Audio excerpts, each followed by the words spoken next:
And I want to welcome you to another episode of the CVC Home Service Success Network. This is sponsored every week by CVC Success Group. And our purpose in doing this is to share ideas, concepts, different processes that you may want to consider implementing into your company. You know, we listen to a lot of companies, we see a lot talking with our clients. We know a lot of the frustrations that go on when you're dealing with home services. So we try to come up with ideas. So this week I was talking to Cheryl. I said, what topic you want to talk about this week? Well, the one we're going to talk about is something I just did this week, which is called the ride along, where I traveled and spent 2 days riding along with service technicians in their service trucks, along with them on their calls. 2 days, two different technicians. So, what was the value? The value here is that if you're doing ride alongs, you're able to gauge the performance of your people, but there's a lot more to it than that. You can also see their communication styles, and it can also help you to build a much better relationship with your people because you're able to spend the day with them and dedicate that day to just that person. And I see tremendous benefit in this for people to do. Now, today, hey, we have interview companies that have done and developed right along artificial intelligence AI programs where we're recording the conversations. But that AI can never get to know the person. It can't know their frustrations. They can't understand the personal challenge that they're going through. So sometimes the old fashioned ways is something that might be a benefit for you to look at in your own company. Ride alongs are going to take some time. It's going to take time out of your schedule because you can either make the decision that you, as the manager, are going to do these ride alongs, which is crazy when you think about it because of the time that it takes out of your day, out of your week to do this. Or you can bring someone independent like myself. I do quite a bit of these, of going out and riding along and getting to know these technicians. So, Cheryl, what's your thought about the ride along process? Where do you see a value in this? Well, basically, seems like a lot of companies want to just bring you in and throw you out in a truck and figure out what you're doing, and nobody gets to know the person in a job setting. They're different in the office, they're different in the interview, um, but where they need to shine the most is out on the job site and in the truck and what they're doing there. And I don't think companies spend enough time, enough one-on-one with a person to get to know them. They know their name, they know their social security number, they know that. But basically, knowing their work ethics, which is the reason you stay in business, you've got to have people with good work ethics. And I think if people would do this, the employee would feel like he was benefiting on a personal level as opposed to just bringing them the checks at the end of the day. Well, let's go a little deeper with this. You do a lot of interviews with people every single day. You're up there interviewing people from 8 in the morning on through the evening. Sometimes on weekends you're doing this. You're interviewing people. What are people looking for? I mean, is this something that would help build culture within a company? Would help you build better core employees, Cheryl? It would because I asked one question in the interview and it's worded differently every time. But what would you like to see in a company, basically? And most of them are like, I'd like more training. And then if I'll deep dive into that. And, it's kind of like, so more hands on or more what? They said, no, I'd like for somebody to ride with me sometime and go out on the job site, tell me if I'm doing something right or wrong.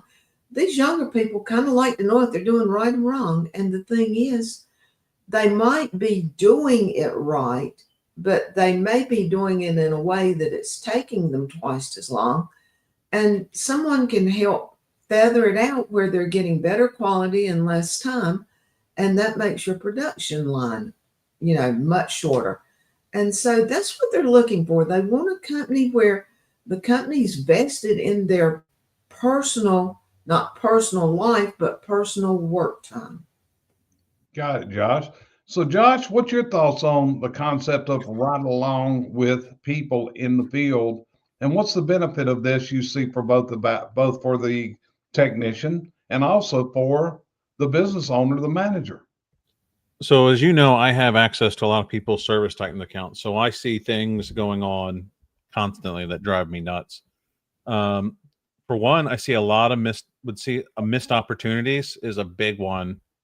I see is, hey, why didn't we quote anything here? Or why did we quote it this way? Those are always some of the biggest things.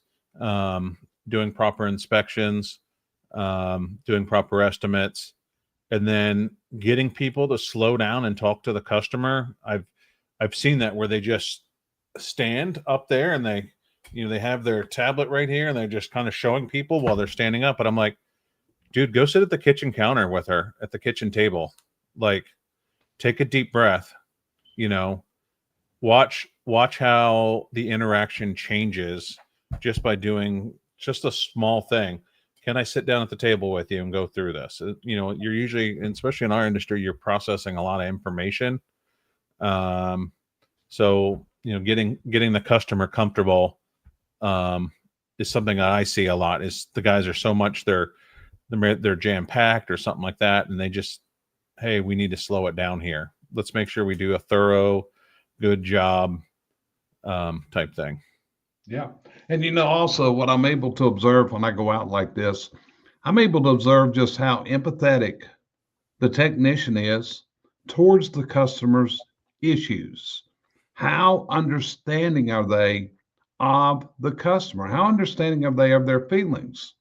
It's also a good time to check their process. And I'll tell you something else, it's a really good thing to do. When you plop down in the front seat of a service truck, you're going to be able to tell a whole lot simply by how clean that cab and that back of that truck is. I did 2 trucks this week. One of them was immaculate. The other one should have been an embarrassment for him to let me into that truck.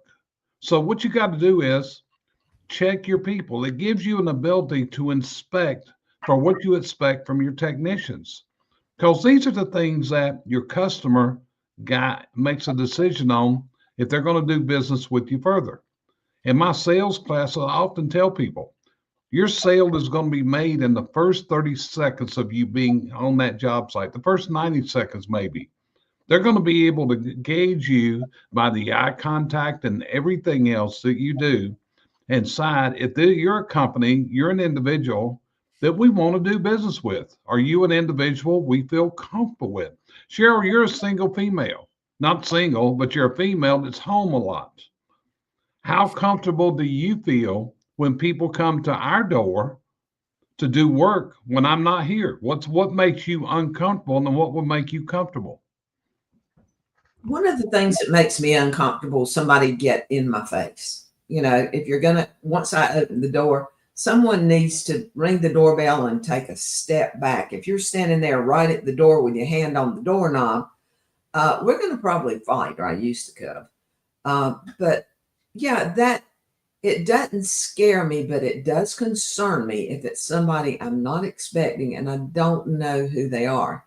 I know I've got a company coming, but I don't know that person, and I don't know if it's him or not half the time. But I think it's the same way, and I may be wrong. I think it's the same way for me, and they don't like somebody up in their face either when they open the door. So that's one. When you come in, again, be respectful. Be respectful of what's going on in someone's home. Because if you're coming in and you've got mud on your boots, yeah, am I going to trust you to go any farther in the house? So I don't know if mine is more fear or just concern of this person not so much hurting me, but more of not doing his job well. But yeah, the main thing as far as fear of being something going on is being in my face when I open the door. Got you covered. So, Josh, Is it better, you think, for the business manager, the owner, to make this trip out? Or is it better to have someone else come in that can give an outside view of the operation? Um, I think it could go either way. I will tell you, I did some of my best finding of problems internally of the company and SOP writing being on a truck, because I could see how dispatch affected the technician. I could see if they were doing an install for someone else. I could see how those processes affected. So I got to see it as the owner, from the inside out, how is stuff rolling downhill. Because the technician, a lot of times, especially an installer, is the last man the customer sees, right? So if they're in the house, and the customer's upset, that was a good way for me to find out, well, why are they upset? And then, of course, I'm very big on triaging why things went wrong, and then fixing that hole in the dam, I would say. So it's different experiences. From the outside, I can go, hey, we cleaned 5 open fireplaces with 5 technicians. Everyone did it differently. Like, I see that as a problem. Because I think that standardization is very, very big. I think the more successful companies have a lot more standards. I'm going to come in. I treat it like it was my business. So I'm looking at every efficiency and profit and loss opportunity. I'm not beat down from the day of running the business, because I know what I felt like some days, and it was as the owner, and I'm just like, I just need a break. And you come in with a fresh set of eyes. I've got experience not just here, but I've got carry experience from a lot of other businesses about truck setups and relationships where, hey, this company hangs they keep a kitchen towel on the truck to hang over the door of a wood stove when they're sweeping it. Cuts down on airflow, 80%. So there's less chance of spillage. Little tips and tricks like that make a big difference. Yeah. Jerry. Cheryl, you got something else to say? Bring it on out. Okay, Josh. I know you do it both ways. You've done it both ways. Does the technician act more like he would on a daily routine when you are not the business owner? If you're a person that's there, do they act more like they might act during a regular day, or when they've got the owner, are they on their best behavior? No, I think they do act different. As the owner, they were on their best behavior for sure. I like to joke and cut it up with the guys and get them comfortable, as soon as I can. So I think I see, some more of those bad habits, or maybe they don't think I know what those bad habits are. I can see, like, hey, how we're parking in the driveway. You may have blocked the customer in. It always seems like you block the customer in when you do that. Are they doing, in some markets, power lines are everywhere around the houses. But my neighborhood, they're all buried. Are we doing proper site surveys, walking around the house, getting away from the power lines first, things like that. So I think they're a little bit on their worst behavior when it's not the owner there. Yeah. Something else I found is being there and customers asking questions about the performance of their stove. My stove's doing this. And that's when I really love to hear, hey, what's this answer going to come out? Because I know they've been through training to answer that question. But at the same time, if they're stumbling over that question, that's going to instill a lack of confidence in that technician by the consumer when they start stuttering and can't get the answer out. So there's a lot you're looking for in this. You're looking at the smoothness of the operation. You're looking at waste. You're looking at missed opportunities. all these things. It can really open your eyes up to how your people are performing. So, Cheryl, anything you want to add before we end this episode today? Well, I'm going to take this in a little bit of a different direction, if I may. We are doing with some of our clients, we call them ride-alongs also, but we're doing it prior to hiring them, letting them ride on the truck for a day. Number one, to see if they like the job before they're hired, and also how they interact with an employee that they're riding with.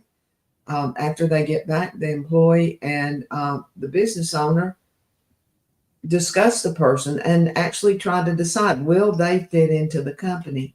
Is it the same thing we're talking about today? No, but it could be a benefit to some people to say people coming in and a week later, the guy not liking the job. Well, I know that in your interview process, a lot of times you're setting up this ride along during the interview you do with them. In other words, when that guy shows up to do the ride along, they haven't met him. So they actually get a face to face interview with this guy and see how he acts in the field, what his language is like, how courteous he is, those type of things really come true. So again, the term ride along can cover a lot of different things. Josh, anything you'd add to this subject before we complete this episode today? No, I think you covered it. Like, the manners is a big one, right? And as you know, I'm a little bit taller and bigger than the average technician, so I'm always very conscientious of how I interact with customers. So where a normal personal space bubble may be 5 feet, and I give 10 feet, for those reasons. That's why I like to sit down at the table with the customer, because otherwise I'm going to tower over them, and that's going to be very intimidating. So let me ask you a question. Tell me how you get the customer to have a seat at the kitchen table, because a lot of times that's what I see. The people the technician is standing there talking to them instead of getting them seated. And to me, it would be much more comfortable if we're seated. So what's your process to get them to have a seat? I just say, hey, I have a lot of information. Is it okay if we sit down on the table and go over this? Okay. So a little bit more comfortable. Because if you're doing let's just say, even with all the systems I put in place to cut down on presentation times, things like that, it's still, I've spent an hour before going through estimates with people, just getting them to understand the different things, because as you know, you travel a lot. So Cheryl deals with a lot of stuff at home by herself. It's not often you have both decision makers in the house. So making sure that, the spouse can tell these things, that your estimates are written in a certain way, getting them comfortable with the information and the pictures takes time, even on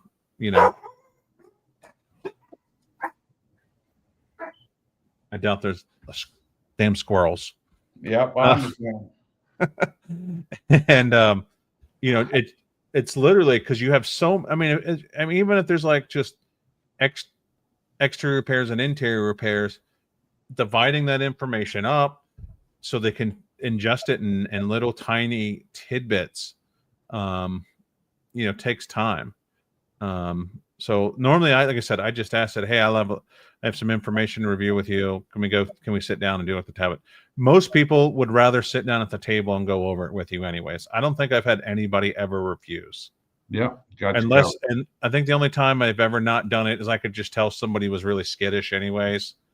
And, I think that's the only time, but I think you'll find over 90% of the time, 95% of the time, they'll almost always say yes if you ask in a polite manner. Well, to summarize, the ride along is something that has been in place for a lot of years. It's highly recommended by a lot of coaches and consultants. It's something that can benefit you greatly. And if you can't do it, you don't feel comfortable do it, hey, touch base with us. Email address is right here on the screen. Let us know. We'll be glad to give you advice on how to do it. Or if you need somebody to do it for you, CVC Success Group is here to assist you in any way we can. And with that, we're going to end this week's episode. We appreciate you being with us today as always. Hope this is something that brings you some value. And we want to thank you for taking your time out of your day to listen to our thoughts, our processes, and what we have to say. It's truly an honor, a privilege, and a pleasure. And with that, we'll see you next week on the next episode of the CVC Home Service Success Network. Have a fantastic week ahead.